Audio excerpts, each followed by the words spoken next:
And thanks everyone for taking the time to tune in today.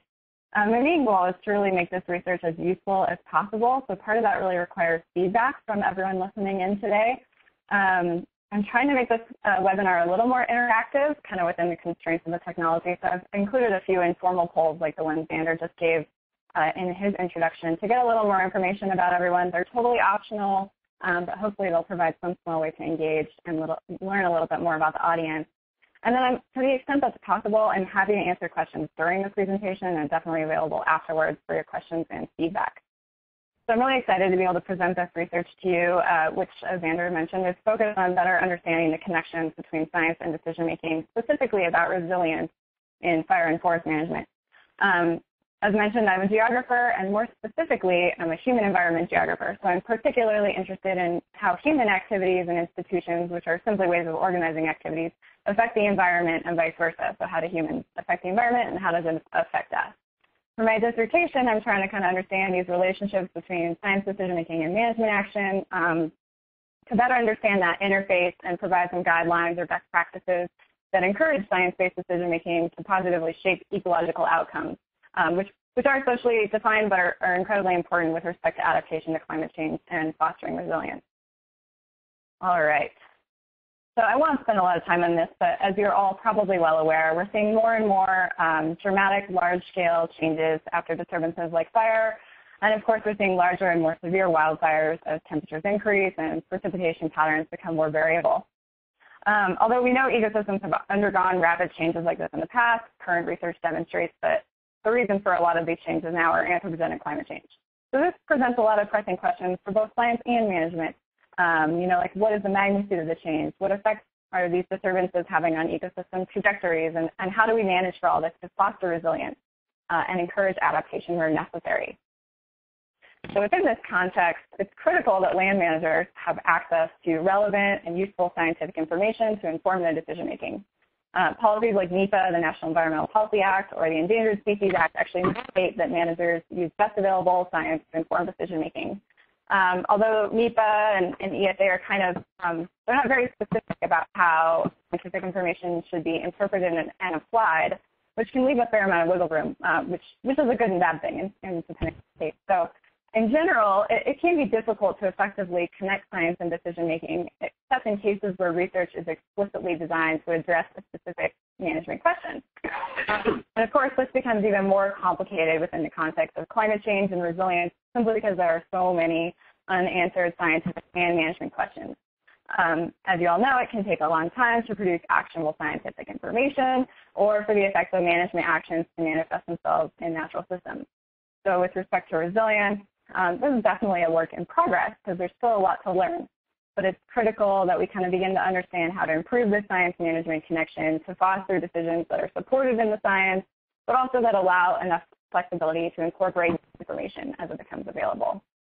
So just really briefly, I wanted to kind of review what the literature has to say about this. There's a growing body of work that looks specifically at connections between science and decision-making. And there's this notion that there's a gap or a divide.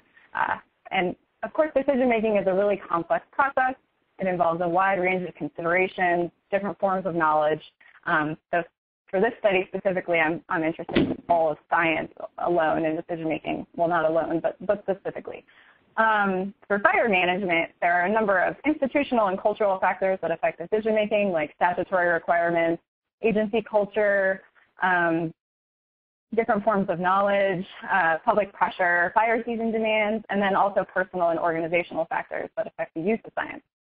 What the literature demonstrates, though, is that this gap between science and decision-making that's been identified can actually be reduced through collaboration and use-inspired research that's kind of produced with everyone that might be affected by it.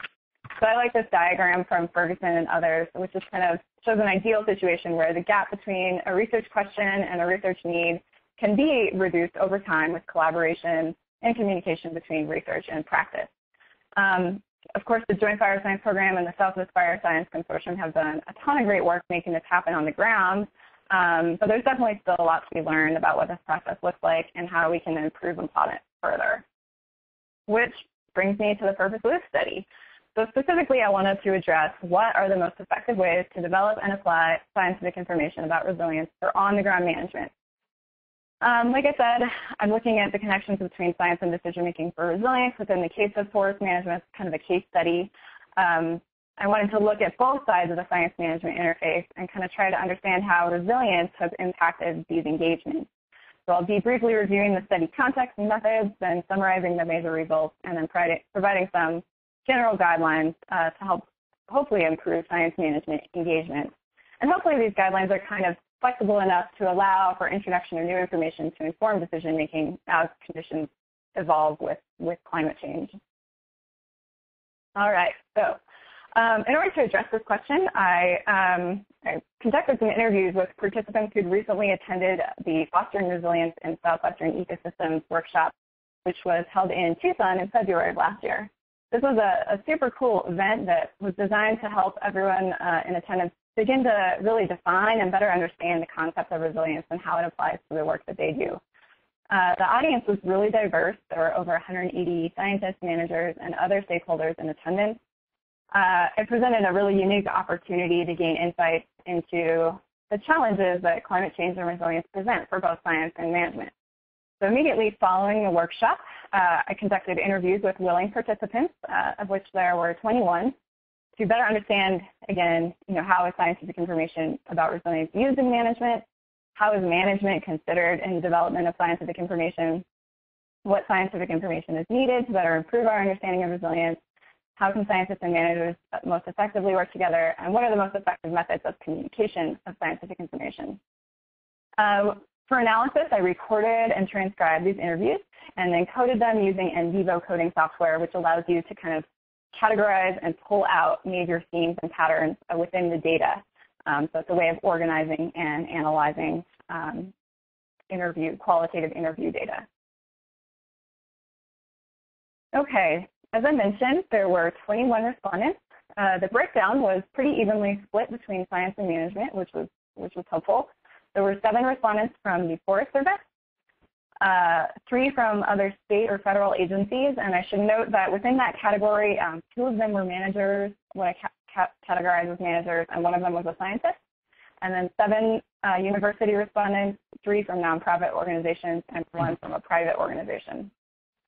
This is kind of another way of looking at these demographics. Again, I said there's kind of an even split between scientists and managers, with 8 scientists, 9 managers, and 4 in what I'm kind of classifying as other stakeholders. And so just a brief note on this classification system, because I do realize that these categories can be somewhat blurry. We all wear different hats at different times. Some individuals have experience in 1 or more of these categories. But for the purpose of the study, I'm defining managers as those people who are in a role that's currently making land management decisions at the federal, state, or local level. And that's a wide range of decision-making from on the ground to higher up policy. Scientists are defined as those who conduct research for an academic institution or other research organization, and other stakeholders are people who are involved in this but working for nonprofit or private. And I should mention, too, that I didn't do any statistical testing on this data for things like gender, education level, or age. As I said before, my focus was on the qualitative analysis of the interviews. So based on coding, I identified 4 major themes: application of scientific information, development, communication, and then scientific information needs. So I'll be talking about each of these in turn. Before I do, like I said, I kind of wanted to do a little bit more interaction. And let me just change the poll. So if you look over on the left-hand side of your screen, there's a little feedback box, and it should say yes or no. I'm just kind of trying to gauge the audience. Do you regularly use scientific information in your work? And these questions are totally informal and optional. I'm not collecting data, just kind of trying to get a better picture. So if you want to go ahead and click your answer there. And Xander, I'm not seeing where responses would pop up. Maybe, let's see, I may have to share them from my end. Do you see them now? Yes, oh, I am seeing them. Okay, well, it looks like 100% of you are using scientific information, which is kind of what I expected. It's applied in so many different ways. If you're a scientist, you're using it, manager, members of the public, everyone's kind of accessing it and tapping into it. But with respect to the way I was kind of looking at it in the study, a lot of the respondents who talked about really applying it on the ground tended to be managers. And so based on the analysis, I kind of identified two ways that it is applied or used in management, which includes formal and informal approaches. And respondents also discussed a number of limitations they face in the use of scientific information as well. All right, so the way I'm defining this, formal, and this is, again, my classification, but formal application of scientific information is that which occurs in project planning. For example, that could include work associated with NEPA, National Environmental Policy Act process. Formal application of scientific information refers to cases where someone is directly referencing or citing specific studies according to statutory requirements that mandate use of generally accepted or best available science. So for example, this forester explains, I use a lot of research to inform my analysis for NEPA. I'll ask around to see if anyone has information on the topic, if I'm looking for something in particular, or do my own search and inform my analysis that way. Other respondents also mentioned using scientific information in the NEPA process to refute or clarify research that they felt had been taken out of context, maybe by a special interest group on a controversial topic like threatened and endangered species. Another example of formal application could refer to that which occurs in project implementation. For example, writing a silviculture prescription. The research may not be directly cited in a prescription. It is still, the slides are changing. Interesting. Sorry, there's a little trouble with the slides. I think we got it now. Okay, thank you. I was like, they're advancing without my help. Let me see. So, scientific information may not be explicitly referenced in a prescription, but as this example shows, the silviculturist said, I read information that would apply to the forest types that we have or that I'm interested in. I'll start with the abstract and the introduction, and then a lot of times I skip over the methodology and go straight to the discussion and try to pull out primary points the researcher is trying to make. So again, formal application in project planning or project implementation includes some kind of documentation of the scientific information that's used in the decision-making process. All right, meanwhile, informal application is what I see as something that occurs a little more organically and maybe doesn't involve formal documentation. So it's used to supplement individual knowledge and experience and is typically applied during field work or maybe engagement with the public. Informal application occurs within the bounds of current agency guidelines with statutory requirements, kind of where flexibility allows. As I'm defining it, it's not necessarily any less rigorous than formal application. It just doesn't involve that kind of formal documentation or reference to a specific study. So this forester, this example shows reading a little bit more about the ecosystem and how things behave, and then coupling that with my silviculturist prescription really helps me do a better job when I go out and mark those trees. So again, this is a more organic application of scientific information to supplement other information sources. Okay, respondents also discussed a number of limitations that they face with respect to applying scientific information kind of in both formal and informal situations. And let me grab this. My apologies. There we go. Hopefully everyone can see that black arrow. Communication. So this is pretty straightforward, but if scientific information is not communicated effectively, even if it has management applications, it can be difficult to apply. It can also be difficult to maintain open lines of communication among scientists and managers for many reasons: logistical issues, personality issues, lack of time, etc. Okay, next we have access to information. This is, of course, critical for applying information, and managers described a range of approaches that they use for accessing scientific information, with some preferring to search research databases, others preferring to kind of talk directly with scientists, and others kind of only accessing it indirectly. Access can be also a limitation if research is maybe only available in a subscription-only academic journal. And it can also be an issue on the other side. Management agencies maintain a lot of data, so it can be an issue if scientists don't have access to that data as well. Next is this kind of what I've called a scale mismatch. And that's a limitation where the scale of a scientific study and the scale of management concerns are not very well aligned. So research is inherently bound in space and time, and it can sometimes be hard to generalize to a management unit by either being too specific, too small scale, too general, too specific or too small scale, or also too general, like in the case of a climate model. Next are issues of interpretability. sometimes there's some frustration expressed that research results can be difficult to interpret in the management context without direct input from researchers. And there's also the fact that some research is simply too theoretical to really have direct management application, but that research is absolutely critical for advancing science, but also eventually for advancing decision making. Next is this issue of uncertainty or ambiguity. Along the same lines, some research can be simply too vague to really translate into prescription level decision making or application on the ground, kind of like broad claims like managed climate change that are a little ambiguous. On the other hand, especially with respect to resilience, scientific data are often still unresolved as conditions are changing, so there's still scientific uncertainty as well. There's also a pretty common limitation is the fact that sometimes the best available, most current scientific information actually can conflict with guidelines. So, scientific information may be evolving somewhat quickly along with management knowledge on the ground, but policies and guidelines are much slower to keep pace. So sometimes there's this catch-22 where managers may not be able to use the kind of best available science due to agency guidelines and requirements that haven't quite caught up. Time is always a factor, lack of time more specifically. It can be hard to keep up with all of the relevant research, even for scientists. And managers may be aware of research results, but just not really have enough time to spend thinking about how they might apply really well in their concerns. And then, of course, as I said before, there are many other decision-making concerns, social, political, economic. Managers also noted that they rely on things like personal experience, gut instinct, and local knowledge to inform their decision-making in addition to scientific information. Okay.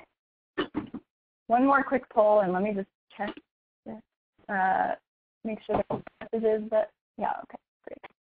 All right, one more quick poll. Do you conduct research or develop scientific information in your work? Give you all a moment to answer.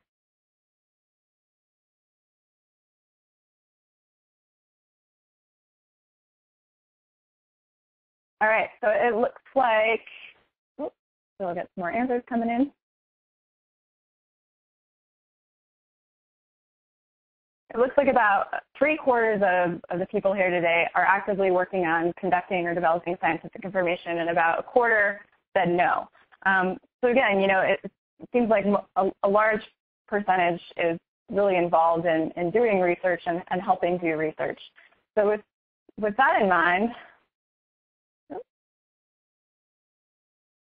I want to move on to the development of scientific information. For the most part, respondents in my study who discussed this more in detail tended to be the scientists, but also a number of the managers as well. And what I identified were what I would refer to as direct and indirect approaches, and again, a number of limitations. So I'm kind of defining it within the context of the study. Direct development of scientific information is that which occurs when a scientist works directly with managers to design research that's meant to address management concerns. This is pretty straightforward. Involves long-term engagement, necessitates sustained communication and feedback from both scientists and managers over longer periods of time. So as one scientist explained, I designed a number of studies with other researchers to try and address issues that land managers find challenging or want more scientific information about. In those situations, I have a lot of meetings and field trips with managers, visit sites where they may have questions or think there are some concerns. Certain research organizations may be more permissive of this level of engagement than others, and some university scientists felt like this level of engagement could be challenging given their organizational expectations, like teaching and publishing. So many of them still did make time to make it happen. Indirect development, on the other hand, refers to research results that may have more ambiguous management implications for any number of reasons. For example, lack of understanding of management context. As one scientist explained, I'm not a manager, and so it's hard to understand how they really view the constraints of their job, right? Because I don't do that. But sometimes when I look around at scientific research, I question its utility for easily being adopted by people with actual responsibilities to implement things. So even research that has broader impacts can, again, be hard to translate into management action or decision-making unless it was really explicitly designed for that. Additionally, research funding may require that studies be designed in a particular way that cannot effectively facilitate direct engagement with managers. And there are even circumstances where funding opportunities for research are simply too specific to a particular context. So again, respondents talked about a number of limitations. Just as with application, communication is one of the top issues. Sustained communication is really important to facilitate direct development of research for management, and it can be difficult to maintain those open lines of communication. Again, as I mentioned before, logistical issues, time, etc. Personal relationships are a really important aspect of scientific information development. It's really important for scientists and managers to get to know each other personally to facilitate trust and design good projects. And this really does take time and effort to develop relationships.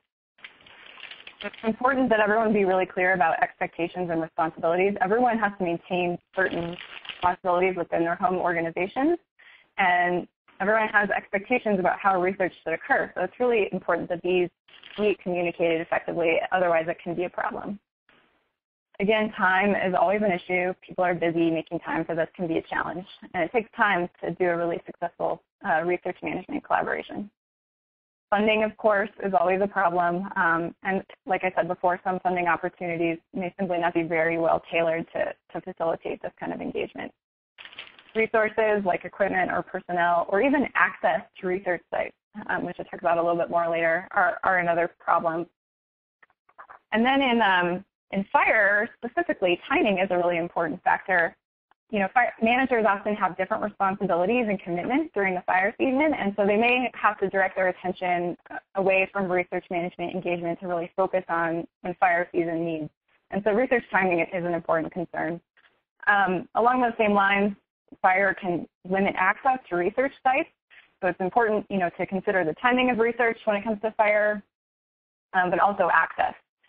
Access also refers to data access, and again, I mentioned that, you know, forest management agencies maintain a lot of their own data. Sometimes this may not be archived or shared efficiently, and again, scientists maintain a lot of their own data, which also needs to be shared, so that goes both ways. All right.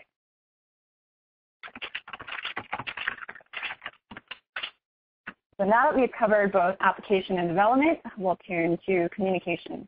And really, this could refer to anything from more preliminary data to broader conclusions or published results. The respondents discussed two types of communication, which included verbal and written formats. Verbal formats are those that are delivered aloud, whereas written formats are delivered in hard copy. And I'm just going to do one more quick poll. Let me change their options here. So I realize these are somewhat limited, but of the following, which verbal communication format do you most prefer? In-person meetings, which could be inside or in the field, workshop presentations and discussions, conference or interagency meeting presentations, or webinars.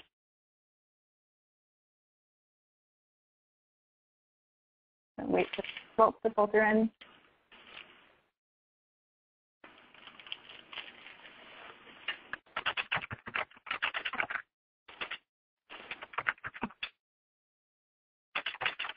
All right, it's really looking like 84% currently prefer in-person meetings inside or in the field.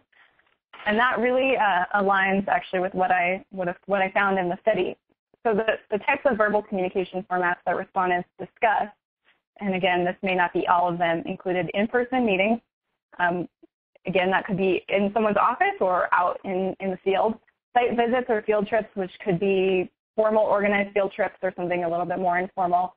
Workshops, conference or interagency meeting presentations, so, you know, a conference you might register for, and then webinars like the one today. Certainly, again, there are others that were not discussed. Almost all respondents cited that in-person meetings, whether they're in the office or in the field, were the most preferred format for both receiving and delivering scientific information.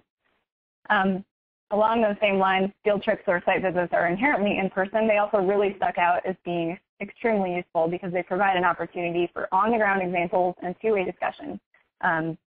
Everyone has something to share and to learn from each other. So this allows everyone the opportunity to share their knowledge and discuss their concerns. Interestingly, respondents were a little more divided about workshops, conference presentations, and webinars, which tend to be a little more formal than these in-person meetings or site visits.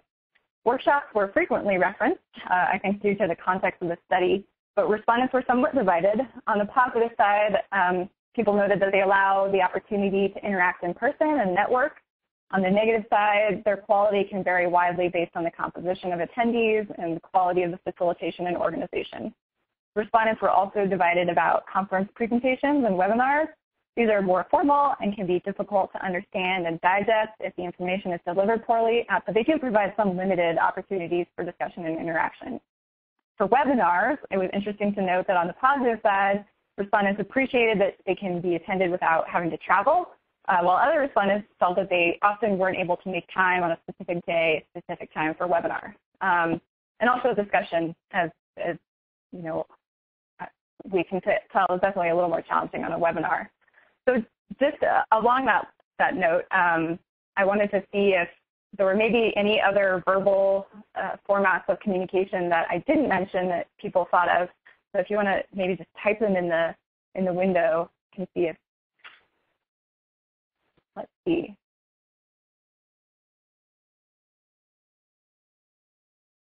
There's a great question from Stacy. So in-person meetings may be the most preferred, but is there evidence that people actually learn more from them compared to other outreach methods? That is definitely a great question, and I honestly can't answer that within the context of my study. You know, I couldn't quantify how much more people learn.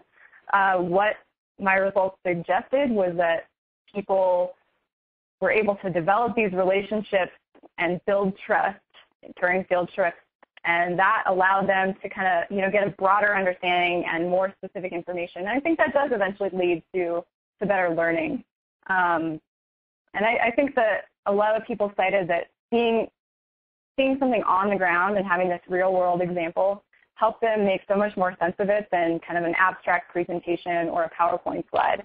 So that, you know, getting out, walking around, and seeing what it really looks like made a huge difference in terms of learning.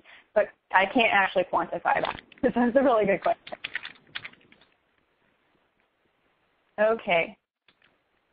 So I'll move on to written. So this is just one last quick poll.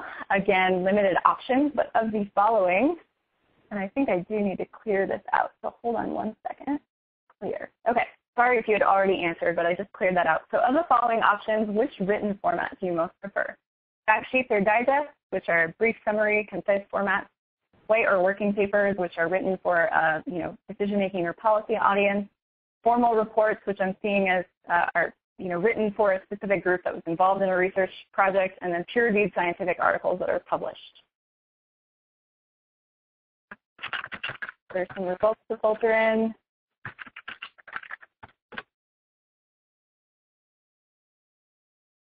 So looks like we have 38% are interested in fact sheets and digests, 25% white or working papers, and let's see, 38% scientific papers.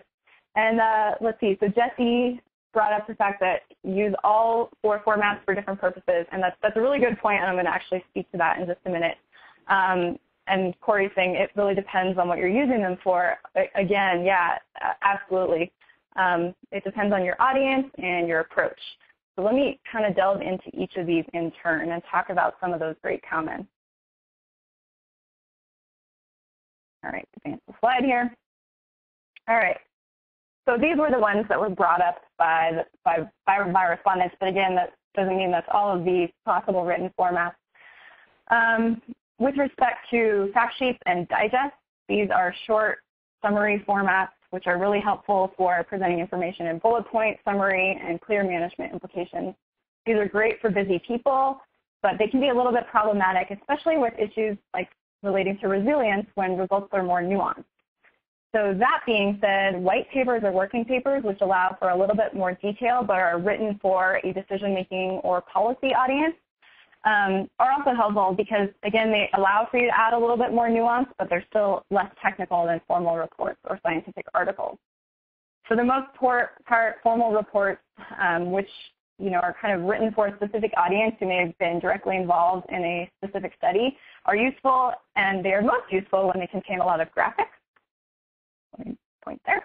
And then lastly, scientific peer-reviewed articles are definitely incredibly important. Many managers explain that they have developed strategies for efficiently accessing scientific articles and identifying the main points. And of course, for scientists, this is typically the primary mode of communicating results. Nonetheless, they can be problematic when they are very technical, and there are some concerns that they may not be very widely used. So kind of in response to those comments, it seemed like in general, respondents seem to prefer in-person communication the most. But at the same time, the results really did not identify any single best communication format. And it seems that providing a variety of formats, both verbal and written, to appeal to different audiences is really helpful. Some respondents also noted that they would like to see scientists make more of an effort to distribute the results widely to anyone who may be interested or affected by the information. Was there any other written formats that anyone wants to mention in the chat window that weren't discussed here?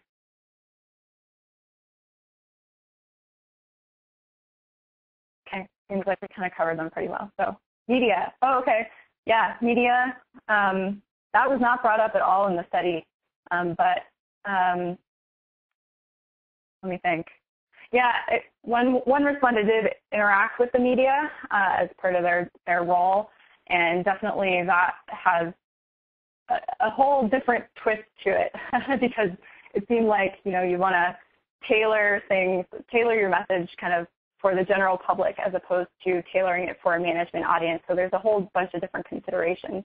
And the same goes for managers tailoring their messages as for scientists tailoring their messages for the media. Something I didn't look into too specifically. And we have infographics. Okay, yeah, infographics and maps or other forms of written communication are also definitely important. It seems like everyone likes to see a lot of graphics. Those are definitely appealing and useful. So great, thank you guys for the feedback there. All right, lastly, I want to turn to scientific information needs. One of the questions I asked respondents was, what information or products about resilience are most needed? The responses fell into two main categories, the need for entirely new research and the need for more effective communication of existing research. All right, so new research is needed when novel scientific information is necessary to address a management question, and the degree can vary significantly. On the one hand, new research could include applying established methods in a different setting. For example, in the Southwest, this silviculturist noted, when you get lower down in the drier forest and woodland types, the information becomes really weak, particularly in southern Arizona. For the Madrian pine oak forest type, there's very little information about it. This kind of ecosystem-specific information can be extremely important with respect to resilience because it's helpful to have baseline data in order to understand the magnitude of change. So in some systems, for example, ponderosa pine in northern Arizona, there's a lot of great baseline data, but in other systems, more information is definitely needed. New research also might refer to efforts to provide more explicit recommendations for management, which again is especially important for resilience. So as one respondent noted, I guess when you say, quote, plan for resilience, that doesn't really tell me how to do it on the ground. So management-specific information is certainly needs to help develop innovative approaches to address these kind of evolving questions. New research could also include things like more theoretical or basic research that may not have direct management implications, but is necessary to understand the dynamics of the changes that we're seeing. Respondents identified a number of specific research needs, which I don't have time to cover in detail, but in general, many respondents wanted to see more specific management applications, like prescription level information, experiments to test management actions, landscape scale information, and more reference conditions that might better reflect potential future conditions. With respect to fire, there was a desire to understand more about post-fire ecosystem trajectories and succession. On the topic of climate change, again, there was a desire for more specific guidelines about how to manage for climate change or how to manage for resilience. Many respondents also noted that there's a great need for more social science to better understand the human component of resilience, the connections between social and ecological systems, and also how to garner support for management action, deal with things like smoke management, et cetera. There are a number of specific data needs identified, again, more baseline data, more ecosystem-specific data, also better spatial resolution or higher spatial resolution data, downscaled climate data, and centralized and aligned data sets among agencies.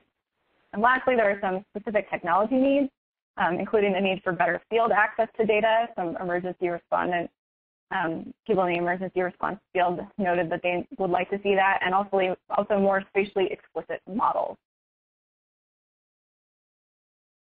All right, so moving over to the communication of existing scientific information. So sometimes the research may already exist, but it hasn't been sufficiently interpreted or applied or reached the people that might be able to use it. So this could include everything from completed research to evolving research where only preliminary data may be available. As one scientist explained, it's sometimes hard to know how to communicate results effectively. So here's what I found. What is the best way for me to get this to you? Is it a 1 or 2 page bullet point paper? Is it a webinar? What is it? Is it a PowerPoint? What is the best way for me to translate this for you and other people like you who are actually going to use the information? So interestingly, from the management perspective, one Forrester explained, I think the first thing is you have to identify your audience and then develop your strategy based on your audience. And we kind of discussed this a little bit in the communication. But as these examples demonstrate, there's still kind of no clear pathway for communicating scientific information. And again, it's really context dependent. Scientists tend to receive scientific information pretty fluidly by participating in scientific communities. And managers receive it in other ways, sometimes also participating in scientific communities. Scientists can get frustrated in their attempts to communicate scientific information, especially in a politicized environment. But again, if results are going to be considered and decision-making, as this example demonstrates, they need to be communicated in order to appeal to the attendant audience. But there's also a case sometimes where we aren't entirely sure if new research is needed or more effective communication is needed. And so in that case, it's really important to kind of delve into these communication networks to help figure out, you know, do we need new research or do we need to just communicate better? So one of my final interview questions asked respondents to provide some feedback to help scientists and managers more effectively work together. And in the responses, there were some strategies that really seemed to be, you know, here's what's working really well. First off, this in-person interaction and discussion, which provides an opportunity for two-way dialogue and learning for everyone involved. You know, that's really critical. And then these structured opportunities for engagement, like workshops, are also very important. Of course, a lot of my respondents had recently attended a workshop and everyone was really excited about it. So their responses may have been a little bit biased, but it seems like these opportunities are really critical. Then getting out in the field, those real world examples, beyond just in-person interaction, which could be in the office as well. Everyone I talked to that, you know, said these are so important for building trust, establishing relationships, and seeing those examples. And it's quite frankly just nice to get out of the office and out in the woods. And then it's really important to find partners and people who are willing to drive these science management engagements forward. Some people are just really excited about devoting the extra time and passion to this, so facilitating their energy is key. And then working with these core organizations that reinforce partnerships like this. You know, the Fire Science Program, Southwest Fire Science Consortium has been extremely effective at this. Also using internet and technology to communicate and share information. Respondents noted that sometimes, you know, when an in-person visit or a field trip isn't feasible, there are sometimes virtual field trips or interactive maps that can be a nice option. And then lastly, take advantage of teachable moments. And what I mean by this is, you know, take advantage of learning immediately following an event like a fire to share knowledge and establish communication and build partnerships. So what can be improved? Kind of one of the biggest things that stuck out was this issue of translating management concerns into fundable research. And what I mean by this is that even in cases where scientists are engaged with managers, when they develop research proposals, they're sometimes limited by requirements from funding agencies, which may not be conducive to the specific research needs. So there's this disconnect between what funding agencies are looking for and what managers might need to know. And this can occur with funding from management agencies too, because sometimes a call for research might be too specific to a particular context or may not fit with a scientist's skill set. So one respondent actually suggested that in order to address this kind of problem, it's helpful to convene interested partners before requests for proposals are written to determine, 1, what questions managers need addressed, 2, what kinds of questions scientists are able to address, 3, what kinds of resources can be brought to bear, and then 4, how to align all these factors. And then as I've already kind of discussed, translating research into specific management guidance can also be problematic. Again, especially in cases where the research wasn't explicitly designed to do this. All right, another issue is that research and management organizations often work under very different time frames and constraints. So it's really important for everyone to really understand and be clear about their expectations and responsibilities. And then fostering formal collaborations among scientific organizations, management agencies, nonprofits, and funding groups is really important. Formal connections with these different agencies allows everyone to really focus on what they're good at, but then also work together and share back. And then this one, kind of support for collaborative efforts. In theory, it seems like most organizations are supportive of collaborative efforts, but then when it comes time to actually like allowing people to spend time, the time required, that sometimes things fall apart. So really, truly, establishing support for that kind of effort. One issue that came up was the issue of disagreement. And, as humans, sometimes we tend to focus on where we disagree rather than where we agree. And that can really derail a good effort. So a lot of people suggested, really try to hone in on areas of agreement and common ground rather than focusing on disagreement. And then as I discussed a little bit already, it's important to establish and facilitate knowledge and communication among science management and other stakeholders. This can be formal or informal. Again, the Southwest Fire Science Consortium is a great example of a successful knowledge network. But there's still a need for more of these networks to share knowledge and success stories. And briefly, there were some persistent challenges that kind of seem to come up again and again, which include time, making time for collaborative efforts, funding, always an issue, getting funding for research, funding for people to go out and work together in the field. Personality issues can often derail efforts, and there's really no good way to work around something like that. There's also social value issues, which can kind of affect the way these processes occur, and then policy can be really slow to keep up with the changes that are occurring on the ground. So these are some persistent challenges that, unfortunately, I don't think there are any real clear or easy solutions for. So to conclude, based on the interview responses and the analysis, I've developed some basic guidelines for both science and management. These are definitely a work in progress, but the idea behind them is to help identify specific actionable strategies that can help build flexibility into science management engagement, so in order to allow for the incorporation of new information about resilience without some kind of major overhaul of science or management cultures. So what can we do within the boundaries that we already have to operate in? So kind of for scientists, some of the main messages were get out in the field, learn about management challenges and concerns, put yourself in managers' shoes, respect their knowledge. And then, be part of the team. Don't just drop off your results and leave. Stick around, play the long game. Also be really humble, respect other people's knowledge and information, be consistent, be accessible, work one-on-one with people, from implementers on the ground to decision makers in the office. Be really clear about what research can and can't address.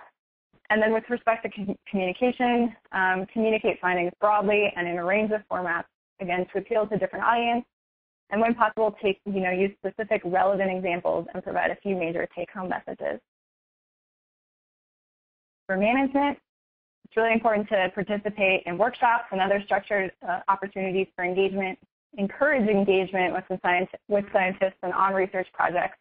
It's really important to provide feedback on research findings, and then also to keep an open mind and try new ideas, of course, within the bounds of statutory guidelines. And then maintain agency data archives, metadata, and contact information for research plots. Align data sets across boundaries within agencies and among different agencies.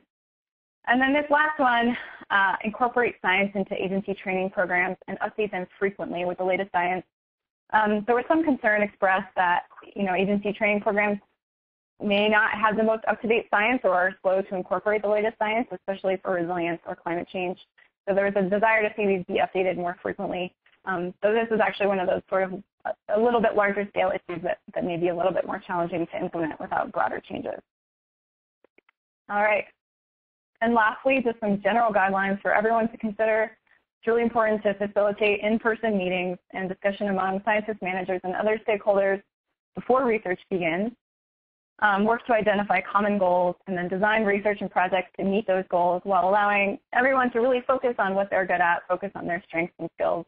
And then lastly, really facilitate that sustained ongoing interaction and communication throughout the entire process. So with that, thank you so much for your time today. I know that's a lot of information. Hopefully got some good stuff out of it. And thanks to the School of Geography and Development Marshall Foundation for the research support and the Southwest Fire Science Consortium for allowing me to share this. And I definitely welcome your questions or feedback at this time.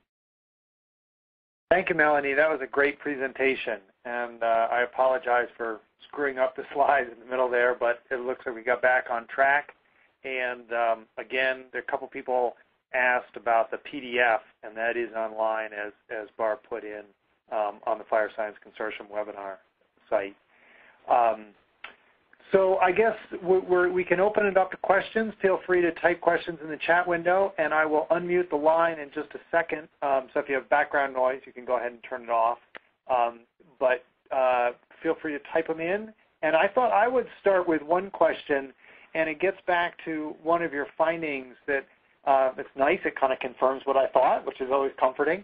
And that is that those in-person meetings are really a great way to share information. And I guess it seems to me that there's a kind of conflict with budgets. And, you know, travel budgets are getting ratcheted down, and there's more emphasis on remote stuff, things like this webinar. And I wondered if, and maybe this is more philosophical and not really something you can answer particularly specifically, Melanie, but it seemed to me that it might be worth marshaling some resources to highlight the benefits, the preference for these in-person meetings, and maybe, as someone, I think it was Stacy asked earlier, whether people actually learn more. I wonder if that might be a useful tool to try to push for more travel funding, essentially. Yeah, I really like Stacy's question, because I think that, again, yeah, so from a philosophical perspective and just, you know, qualitatively based on what people have said to me in the research I did for this project and also other research I've done on this, yeah, those in-person meetings are so critical. And maybe being able to do a study where we can quantify that and show, you know, how much do people learn and how much, you know, more beneficial are they really? And then, you know, maybe that would encourage more funding and opportunities for that. But yeah, I think that's really critical. And, you know, the web and opportunities you can use online are definitely a nice backup, but it seems like getting out on the ground together is just so important. Plus, everyone likes to get out of the office, so. Great. I'll go ahead and unmute the line. And so anybody can go ahead and verbalize their questions, or again, you can still type them in. And Barb mentioned in the chat window that the Southwest Consortium has been trying to get out this question a little bit with their pre and post style evaluations for different events. But it is a little tricky. I guess to really do the sort of experiment you're talking about, Melanie, we'd have to like get a bunch of people to sign up for an event and only allow some of them to go in the field. Yeah, I don't think anyone would want to be in the control group on that one, right?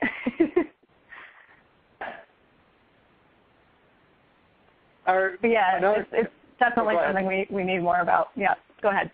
Oh, I was going to ask whether you had, I know you're finishing up this December, but whether there were projects, ongoing projects that you're involved in kind of following on some of this research. Yeah, the other big chunk of my dissertation is looking at this within the context of the Collaborative Forest Landscape Restoration Program.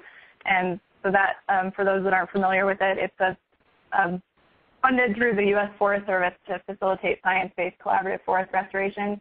And so I'm kind of looking at the role of science in that program specifically. And so a lot of these same questions and issues are coming up within that context specifically, but that work is also ongoing and will be available in the coming months as I finish up my dissertation. Great, and I guess we've sort of reached the top of the hour here, so I'll thank you again, Melanie. That was a great presentation, and you really covered a lot of ground in a brief time. We'll have the recording up as soon as possible, and I'd like to thank everybody for participating, and please stay tuned for the next webinar from the Southwest Fire Science Consortium. And thank you so much. I really enjoyed it. Okay, thanks everybody.